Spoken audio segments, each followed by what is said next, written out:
though tonight. Anyhow, let's have a look to see what we're going to do. So here we are. This is the size. This is mug rug size. It is about, I think it's 6 by 9. Okay. So you've got both sizes in the instructions. This one is what I've called the table mat, which is, Carolyn's ordered a new machine. Well done, Carolyn. Oh, let's see what it's like when it comes through. So here's the smaller one, which I'm going to do tonight. Here's the larger one. The larger one is made with 2-inch strips. The smaller one is made with 1.5-inch strips. So you could actually use the same technique and use 2.5-inch strips, so jelly roll, if you wanted to. But they look a lot more difficult to make than they actually are, and I'm going to show you how. So let me take you down to the sewing machine just there. And I have done a little bit of work beforehand, as in I have got some strips sewn together. Okay, so I thought rather than you sit and watch me stitching 3 pieces of fabric together, I thought what I'll do, I'll just get some strips that are already strips of fabric and basically show you the basics of what we do. So what you will have, I know these are 3 the same, but you need 3 strips of fabric. You can see it here. I've put the 2 darker ones on the outside and a lighter one in the middle. Now, what I was going to say, although I've called these Festive because of the colour, so use up your Christmas fabric, I thought there's no reason why it shouldn't be an everyday mug rug or table mat. Hence, I've used a different fabric, and I've used these are from the Sewing Bird range. So when you have your 3 widths of fabric, and as I say, the smaller one, the mug rug, these are 1.5-inch wide strips. All you will do, lay them in the order you want them to be in, and then you'll take the first 2, place them right sides together, line up this outer edge and stitch, open it out. And for that, because it's only narrow, I would actually go to the iron and press that. Okay, so it's pressed nice and flat so that when you come to the 3rd strip, you're going to put that right sides together, line that edge up, stitch and press open out, and you've got your 3 together, and then you'll press that thoroughly, and what you'll get is this. Okay, so what do we do when we get to this stage? Let me just take that out, and I am going to just move back the table, or rather the machine, so that I can do this on the cutting mat. So I have my cutting mat, I have my strip. Now, I must admit, I have already cut some, but this is the whole width of your fabric. So with the whole width of your fabric, what you're going to do is firstly, oh no, you don't really need to. I was going to say trim that selvage off, but you don't need to. What you will need is a triangle ruler, a 60-degree. I've got one that's far too large. It's this, you don't need it this big. You need one of the smaller ones, which somewhere I have got some, and they are on the website, but I didn't want to open this one up purely for the sake. So there is the 60-degree triangle ruler. I've got just a few of those on the website if you haven't got one.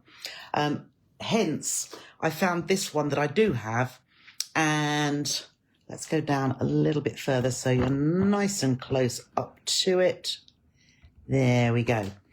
So what we are going to do, especially with this 1.5-inch strip, we need this to be 3.5. So the 3.5-inch line here, let's just move that back a little bit more. 3.5 inches. So there's my 3.5-inch line. I'm lining that up with the bottom straight edge. And then all I'm going to do is cut there, and don't usually cut towards me, but I'll cut there. So I have one triangle. Then leaving the strip as it is, oh, I think this is going to be, I'm going to have to move it's not enough space there. You're going to turn your ruler upside down so that you can line up the 3.5 down here. So that's on the other side of the strip.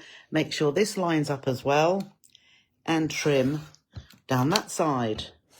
Okay, then you take your ruler, swivel it round again, and we're going to line up the 3.5 at that side. Make sure that's lined up as well. If you want to double check, look for these horizontal lines in line with your seams, and we'll cut that way, and then we'll swivel the ruler around again, and I'll just do one more. You only need 10, so I'm just moving it so that I can get the ruler in there. So remember, 3.5 with the 2-inch squares, you'll get a 4.5 line that you need to. There we are. So I've cut my triangles, and as you can see, let's just put that out of the way. So I've got a few more here, and we do, as I say, only need 10. So let me just pull back in my machine, because what we're going to do, there we go, what we're going to do is lay these out in the order that we need them to be to stitch together. So I'll find it easier to pop it onto a ruler. Okay, so there's my ruler. There are my triangles. There we are. And I'm going to lay them on here, actually. That's easier. And then we'll do one part at a time. So let's put that just there. So we need 10 of these triangles. Now, what you'll notice is there's 2 triangles, but they are different in that you've got the dark fabric at the point here, and you've got the dark fabric on that long edge as well. So we will be alternating these, and it's easy. You'll be able to see, if you see from here, my dark fabric goes in the middle here. So what we're going to have, I'm going to put 2 triangles to make that diamond there, and 2 to make that diamond there. And then you see this is a half hexagon that takes 3 triangles. So let's just pop that there, because if you look at the instructions, you'll be able to see exactly how it works. So at this end here, we have both ends will have 2 that sit like that. So you've got the dark fabric on that outside edge, and they go together like that. So they look like 2 diamonds. And then here we're going to have 3, and in the center is going the dark one at each side. So look for your triangles that have the longest edge dark. So you see we've got the dark there and the dark there. And these 2 in between, we're going to have the light tip. So the dark is going, oh, why have I not got enough? Now let's have a look. So I want the lightest one there. So I've got the dark at the tip here, and I want the dark at the tip there. Okay, so these are continuous around here. And then similarly here, we've got not the darkest, but that one is going there. And then this one is going there. So you look to see where these small triangles are on the tips. They alternate dark, the other dark, and that. The light ones form these half hexagons, and here these points as well. We've got dark at the edges, 2 dark in the middle. And what we'll do from there, so you lay it out to begin with so that you know it all looks correct.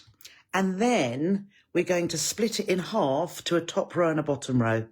So there's the top, there's the bottom. So what I'm going to do, I'm going to move these down very carefully so that they're all in exactly the same orientation as I've got them laid there. And then let's move this one here, and I'll perhaps put that onto my ruler.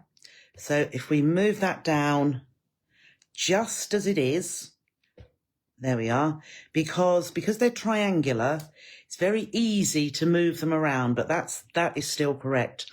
And the first thing we're going to do, let's just move this in here, down towards, there we are. So I'm going to take these two at the edge, and we're going to join that seam, that seam, that seam, and that one.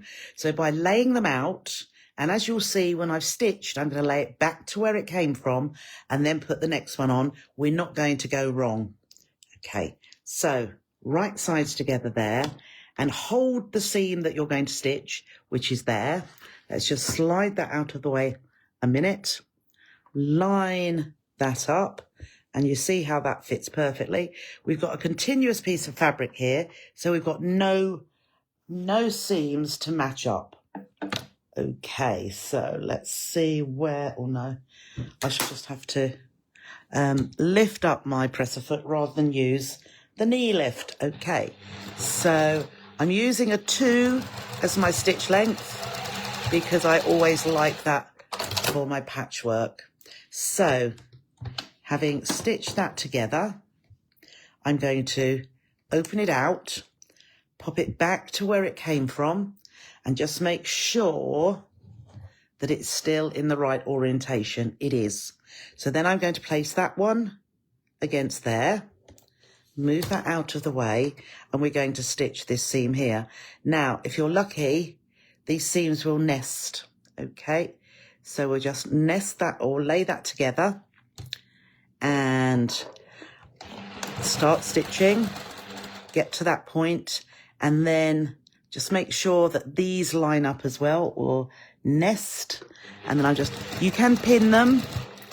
And then here, that seam, if we press it this way, you can then see that this triangle fits. Can you see where I've moved the seam that direction? So then that point lines up with the edge of that triangle. Okay, so then we can open that out, and then we'll move that back onto here, because the next one we're going to do is this one to this one and stitch down here. So again, let's open that top point. Can you see I'm folding it that way or that way? So if we pop it that way, that will line up there. And then my seams are matching, are nesting down that edge. So just hold that down. There isn't really a necessity for using pins, but if you do feel more confident with popping pins in there, absolutely fine, just do just that. And then just let the machine take the fabric through. Okay, so I've got that, open that out and pop that where it came from. And then the last one is there. And again, let's put that seam, that point coming that way, and then that can line up, and that will line up there. We've got continuous fabric that side, so we've got no matching, but those triangle edges match perfectly, which is what we are looking for. So just make sure those seams stay or don't get poked up like that. Whoops, there we go. Okay, so there is our first half. Right, so I'm going to put that aside over here, and then I'm going to bring my bottom row up from here, and again just look at those to make sure they are in the right orientation. So we'll start doing the same thing again, that one onto here like that, and again with this one a continuous piece of fabric, so no lining up of seams, but we will make sure those edges line up there. And I'm going to open that up, we can bring the next one down from there, right sides together, bring the seam that way so that those points match. Get those points under the needle and start stitching. Then you can nest. Oh, they're nesting again. Fantastic. There we go. And then nest that one just there. And then join that one at the top. Okay. So there is our next piece there. And then we're going to bring, that one goes next to there. Over to the side, right sides together, and line that up. Oh, I am being very lucky.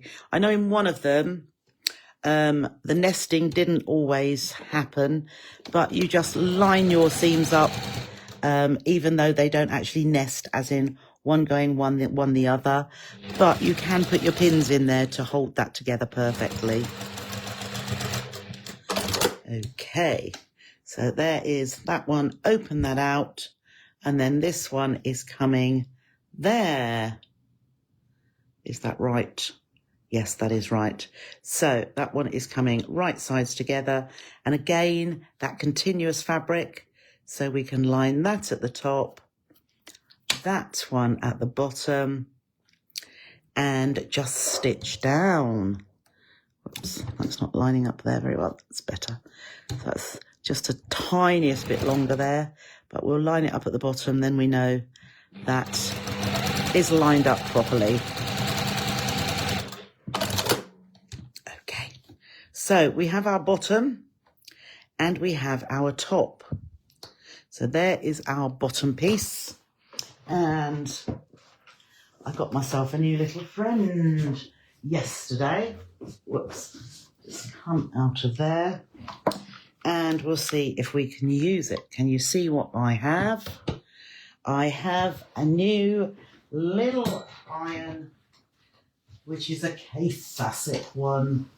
So what I'm going to do now, I'm going to push back this again so that I have my pressing mat. And I'm going to bring that onto there. And just to show you how we're going to press these. Now, where you can, whoops, a bit far down, aren't I? Where you can, I would try and open out these triangles so that these seams lay flat, but this one may have to go that way. So let's just give that a press, and then we can press that one that way. We can press, whoops, it's not going that way. That I want to open, well, not open, but I'm just making that line nice and flat there. And then that one is coming there. And then turn it to the other side. Just give that a nice press. Whoops. Pressed it there. And then we'll do exactly the same with our other one. Top and bottom doesn't really matter. So this one, as I say, is going to be opened out. Whoops. So that you can actually see a triangle there. And then this one is going to go, whoops, that's that one, that way. And this one is going to go that way also. So we can turn that, oh, no, let's just move that way. So I think, I didn't line that one up very well at all, but we will be fine. I will make it line up. Okay, so now I have my top. There we go. Now I have my top and my bottom. And what I'm going to do is put these two pieces right sides together. So this is where opening this seam up is good, because I can see where I need to make these points match. So there is one just there. So that is going into the top of the point, and then under here into that point as well. So I know that that's where my seams are joining. Now here, I haven't quite got 1/4 inch, I don't think, but I can see that is going into the top of that colour, and then here to the top of that one. Whoops, I've got that one in. Yep. So that I'm going to stitch now across there. And there will be intersections to match up, but we will line them up as we go. So let's have a look. So as long as that pin is upright, we can then, just to hold it, put another pin to the side. Actually, that's going to go that way, isn't it? Just to hold it in place. Okay, so now these seams, as you see, are not nesting, but I'm just going to hold them on top to line them up, and then I'm going to pop them under the needle, and we will stitch across here. There we go. So I'm keeping that pin up.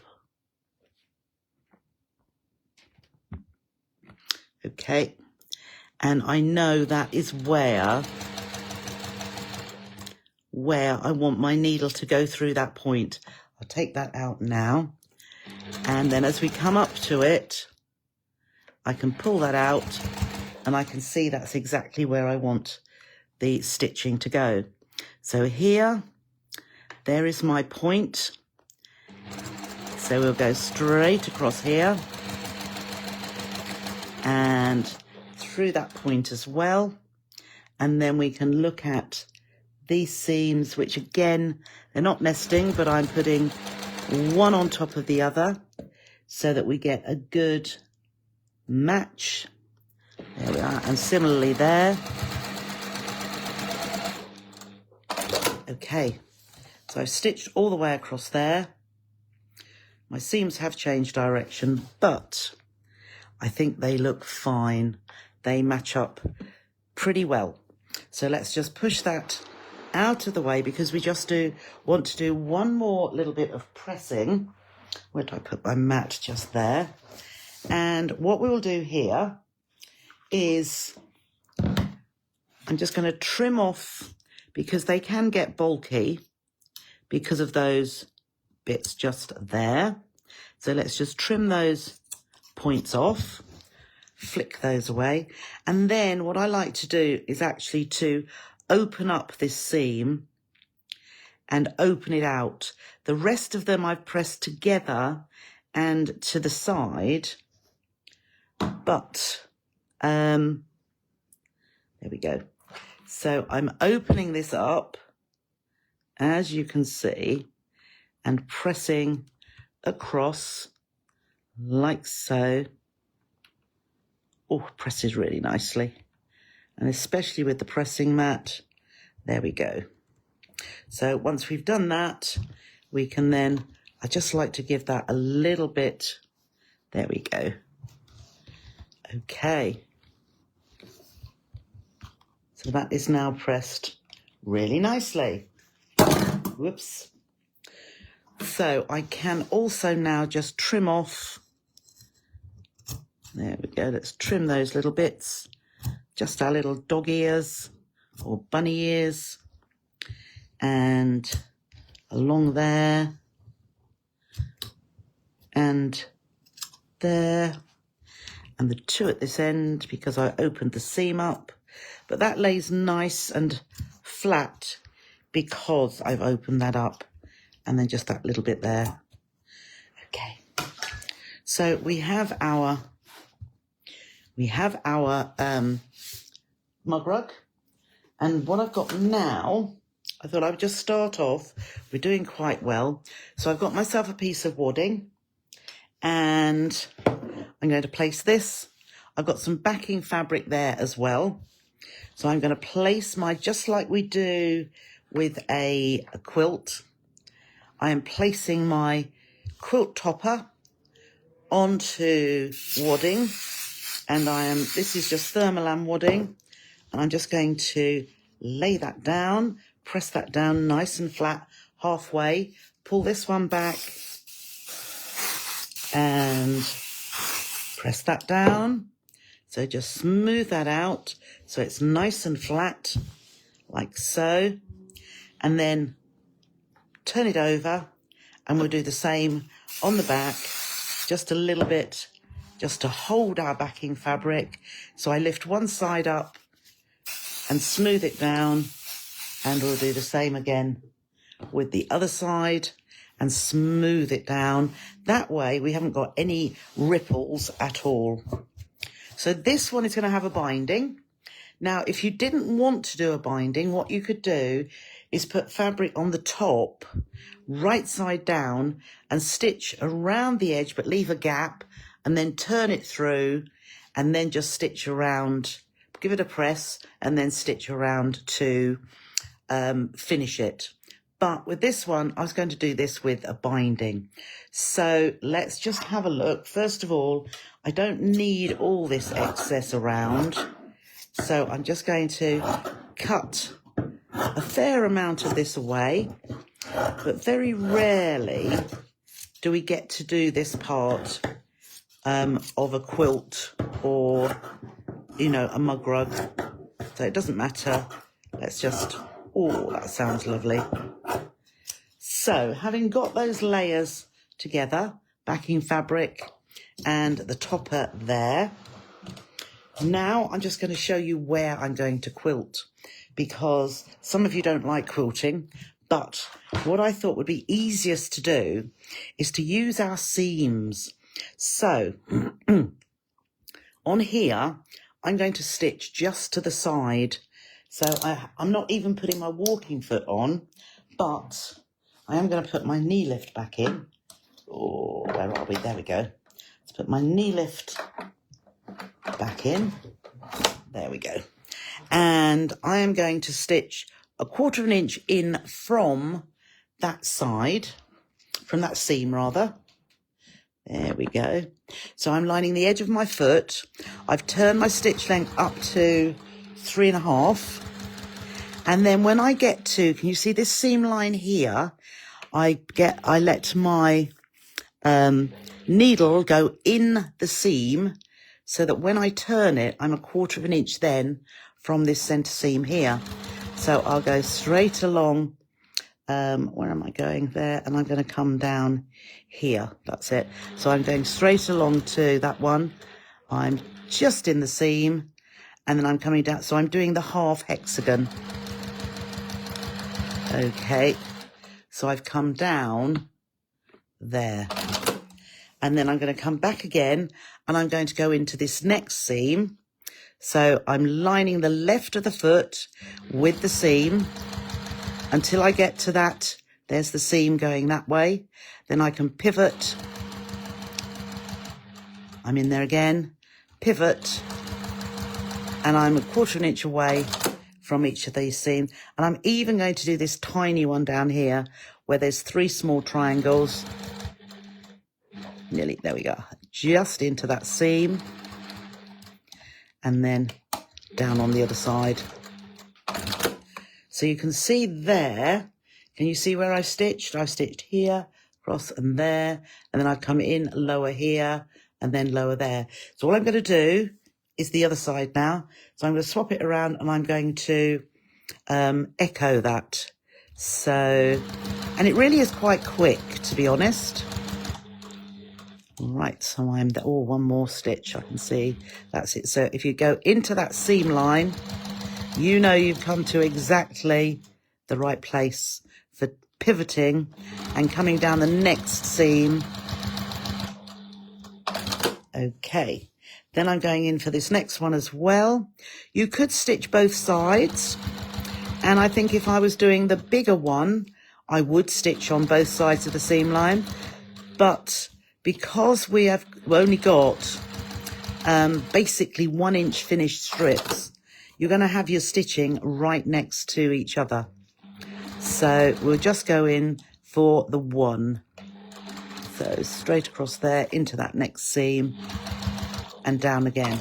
And I thought just not to miss anything out, the other thing, I'll do one and I'll do the side of this diamond here. So this one looks as though I'm stitching to both sides. So it just holds this part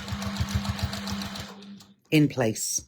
So again, down that side, and then switch to the other end and do exactly the same. So I am getting to that seam line, which is the center seam, so that I can then just pivot and come back down there. Okay, so just with any other quilt, any big quilt or lap quilt, I'm now going to stitch right around the edges, and I'll go up to a 4 because I just want to baste the edge together. Okay, so I'm about 1/8 of an inch from the edge, and I do this with every one of my quilts. I never think, oh, that will be all right. I always stitch all the way around the edge. I mean, usually, whoops, what's going on there? Usually, oh, I think there was a bit of spray that got on that. Usually, it's a rectangle. Oof, there we go. There we go. But I know if I didn't stitch around the edge, some of these fabrics would make their way to where they shouldn't be. Okay, so we've got that all stitched around, and then I'd have to start unpicking. So once I've done that, I'm going to cut with scissors, but I would go in with my rotary cutter and just trim this absolutely straight. Okay, so I'm just going, because this edge is pretty good, I think we will be okay. But I would prefer to go in with my ruler so that I get a perfectly straight edge on all these sides. Okay. And because sometimes these excess fabric can go a little bit wobbly, and therefore when you trim it, you might cut a little bit of your stitching off here, or you've got a little bit of wadding, but that doesn't matter because it gives you that perfectly straight edge. But I think we're going to be okay. Right, so I've got that now all perfectly cut and ready. So if you like to hand stitch your binding, you're going to stitch it on this side, turn it to the other side and hand stitch. With me, for quickness, I like to do it all by machine. So I stitch my binding to the back. So what we do, I'm going to leave this as my ending, my long edge where I'm going to join my binding. So I'm going to have a little bit, or quite a long bit of flap to begin with. I'm going to start stitching about here. And this is how because these angles are not right angles, as in when we do a normal quilt topper. Okay, so let's see if we can come down a little bit further. So again, I'm looking for my 1/4 of an inch from the point here. So there's that little point. So I'll just put that just there. And then I'm going to twist it and stitch off. Then I pull this back and I make sure that my binding is going in the same line, a continuous line with the next edge. So I can just press that and then bring this back and line that up at that corner and fold. Right, so I've got my finger down on it and I'm going to stitch from the edge. And again, I'm going to stitch across here, but I'm looking to see where my 1/4 of an inch from that point is. So just using the seam ripper to point that out. I think, no, a little bit more, one more. And then we can stitch out to that point. And just as we did before, pull it to the right and just make sure that binding is a continuous line with the next edge. And then fold it back to the left. Make sure that that fold is right on that corner. And then stitch again. So rather than your normal rectangular quilt, we have got 6 corners on this one. So I stitch up to that point where there we go. And then I can stitch off there.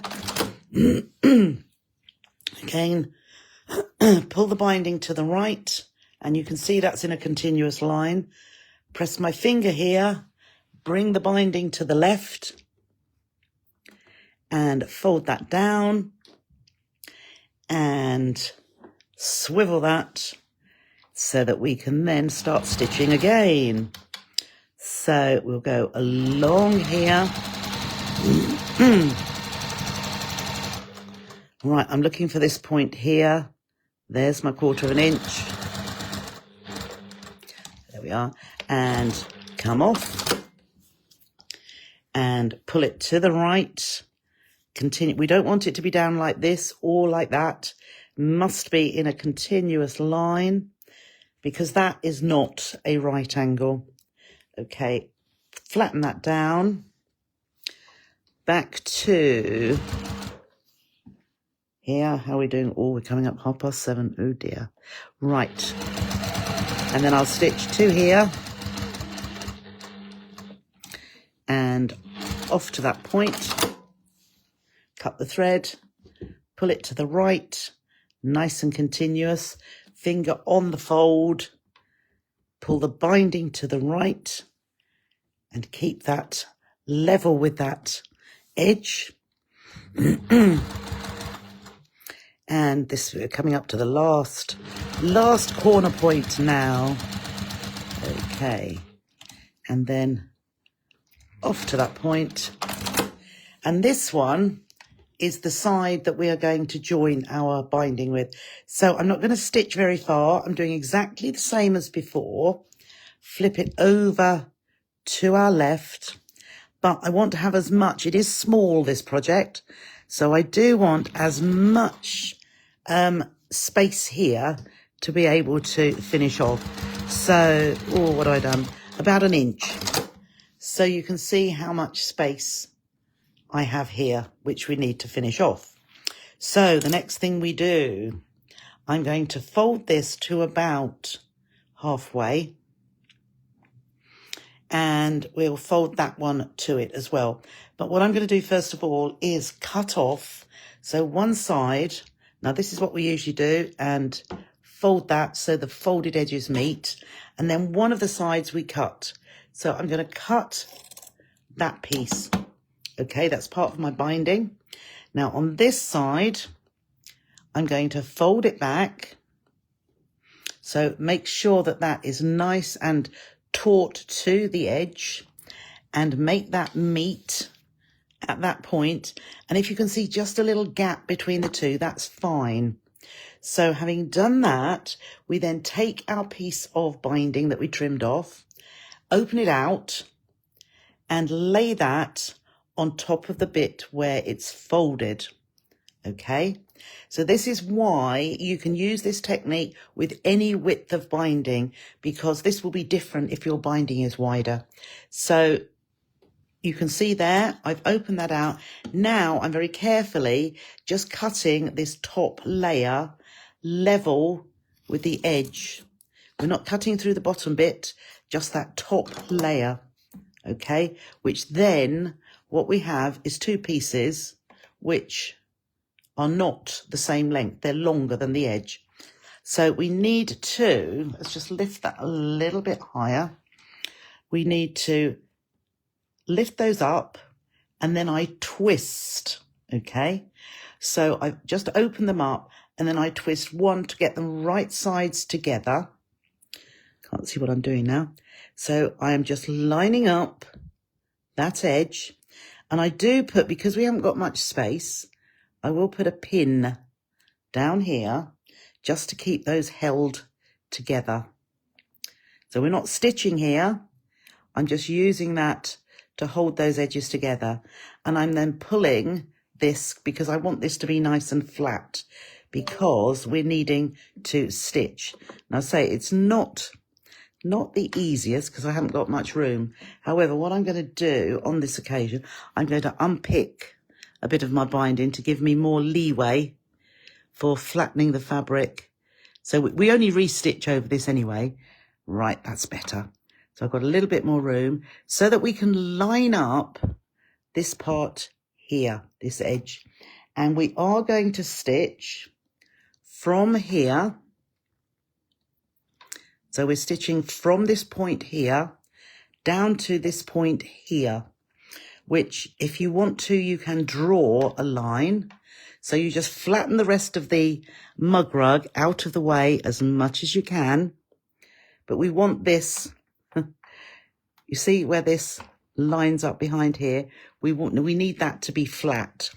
So let's just pull that bit out of the way and we'll start here. So I'm starting right at that point, and I'm going to shorten my stitch length because this is like the bias join on a bit of bias binding. And then I'm just making sure that that is pulled out, the fabric underneath, because that needs to be, whoops. And this is only because I'm working on a small project. So you want that to be nice and flat. And you can see my fabric just there. That is the point I am coming to. So as I say, if you want to draw a line, and I know that I'm stitching right to that point. Okay, so I stitched across there. Now, before you cut off anything, let's turn this way around. Before we cut, I'm just going to make sure that folds back and it's correct. So that is correct. If we'd stitched it together wrongly, that wouldn't go like that. So having tested, and I will say I always test before I cut, we can then trim off this excess here, like so. And once we have cut that off, I also, if you can get it to the iron, I like to open out this seam, give it a press. So I'm just nail pressing this here, just so that that lies nice and flat. And then when it folds over, let's turn it back to the wrong side, that will then flatten, there we are, so that that is going to fit along there beautifully, hopefully. So that needs to line up with those edges. Then we go back into where we stopped, and we stitch along that edge and along here and all the way along to where, there we are, that was our, there we go. I hope I haven't messed that little bit up. Oh, I have actually, don't want to. That was my corner bit. That's it. That was all stitched there anyway. Okay, so I've stitched all the way along there. Now I can turn it to the right side, and that is going to stitch over there. Okay, so what I would do next, and always what I do next, I press this because I find it then, whoops, easier. Right, there it is. And there is my mat. So I'll go onto the back, or if it's the front, if you're doing it the other way around, and I press out these edges. Okay, so giving that a good press, like so. So pushing the binding away from those edges, like so. And then when we turn it to the right side, that goes over there. Where are my little bind? Oh, yes, we'll get our binding clips just to hold those in place. So binding clips here, let's turn it this way. So we can either trim those little bits off, fold that over, and that just covers the stitching. Okay. And there. And then when we come to this corner here, we just fold that over, and you can see that we still get our mitre there. Okay, so again, fold that over there, Just come down there. And then fold this side over there. So you should take all those. I'll just put my binding clip there. And again, we get a mitre there. So around here, bring that side over like so. And we've got another mitre there. A couple down here. There's one. Pull that side over. But you see how the binding, it's a 2-inch wide binding, and it always covers the stitching. Again, there is our mitre. And again, so if you recall, when you do a normal lap quilt, bed-size quilt, whatever, and you go around these corners, the mitre is formed, and the technique is exactly the same, stitching off, and you can see they have all been formed perfectly, even though it is not a right-angled triangle or a right-angled corner. Okay. Let's come back. Oh, we're a bit low now. There we go. So let's see how close we are. There we are. Let's take that off there. Okay, so I'm not going to stitch around there, but you can see, in actual fact, I could have chosen better colours. I don't think let me get this one back here. The distinction in colours, the dark one fine, but you can see absolute distinct colours there, can't you? But you can see the effect. And I think perhaps if I'd used a slightly darker one than this, or a lighter one here, but I'm sure we can live with that. So that is it. And it really wasn't that difficult, was it? So 10 triangles to make this, and it's just where you place them to give that effect. And tonight, as you've seen, I thought I'd go the whole way, so you can just go over being able to do your binding. You can see the quilting there as well. There's not that much, is there? But it just holds it all together, and it just gives that little bit of added extra by having the quilting there as well. Okay, right, I'm going to love you and leave you. I will thank you very much for joining me tonight. And for those of you that have stayed the whole way, you love those colours, Vanessa, do you? So I'm glad you like. Give it a go. I think they don't take too long at all. I mean, even the stitching the strips together, although I didn't stitch that tonight, I'd done that before, that doesn't take very long, but I don't think you would really like to watch me just stitching straight strips, one end to the other, and when you know exactly how to do that.